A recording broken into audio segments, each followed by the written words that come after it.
We'll get to that later, like I said.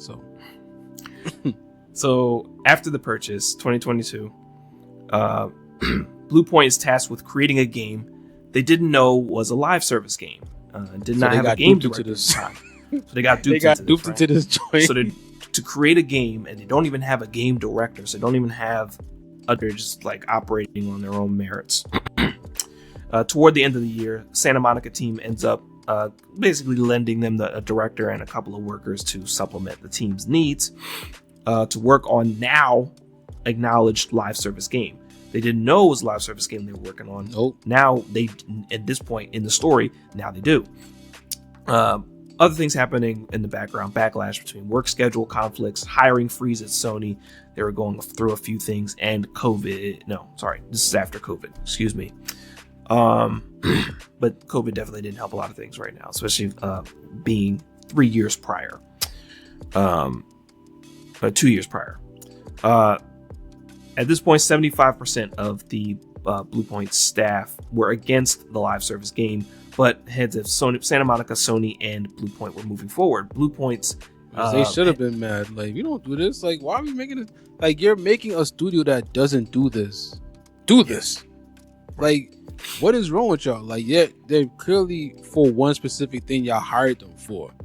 Well, from what we just read, it was kind of like a gamble. But still, y'all hired them for one specific thing.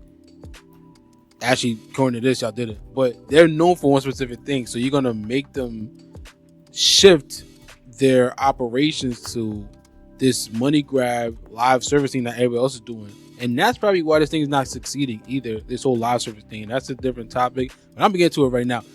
There are these companies that don't do this regularly. So these big companies are making these developers do this. And it's not their passion. They're not used to it. So, of course, it's not going to come out the way y'all want it to come out. You know what I'm saying? Now, if there's a company or a developer that is used to live service stuff, where I can see companies or making their own studios that are used to live service stuff and doing that. I can see that. But if you're asking a regular development studio that doesn't do this on a regular, of course it's not going to come out the way you want it to. And it's probably not going to sell that well. But I guess big companies don't realize that yet. But hey,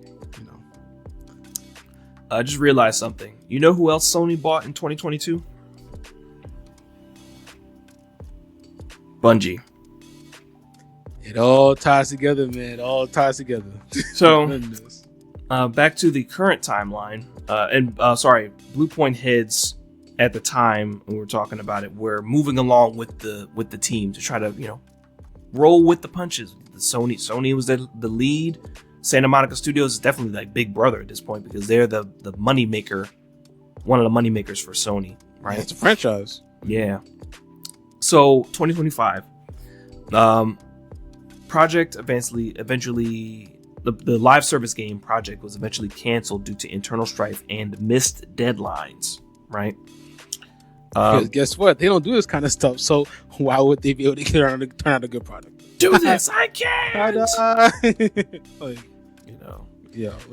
So what they did try to do, and I appreciate BluePoint's tenacity here, is they pitched a Jak and Daxter remake. They pitched a Resistance remake. I love both of those franchises. And they pitched a Shadow of the Colossus remaster for PS5. Wow. So that wasn't needed. No. But the Resistance and Jak and Daxter, I can see that a lot of people, including you, love Jak and Daxter. So yeah, I loved Resistance, bro. I loved 1 and 2, and I think 3 is when stuff started hitting the fan. I'll be honest with you, but those games were good, and I don't really bang with like kind of scary horror. It wasn't. I wouldn't say it was horror. It definitely was like, if I had to compare, it was like Destiny's Hive characters, like the aliens run at you or whatever, and you kind of have. I'm not spoiling for anybody that's interested in Resistance. I don't even think you can get a copy of it for anything outside of PS3. But basically, you eventually get powers and you're fighting aliens. Oh my gosh, it was so cool. Like the guns had like the shield thing you could pop. I'm not even gonna get into it. It had a multiplayer. Memory lane, huh? PvP. Yeah, nah, we don't have time for that right now. And then of course the Bloodborne remake somehow made it back on the table. They keep pitching it. They want to do it. Clearly, they want to do it, but this relationship between PlayStation and From Software is just messing everything up. Like, I don't think they noticed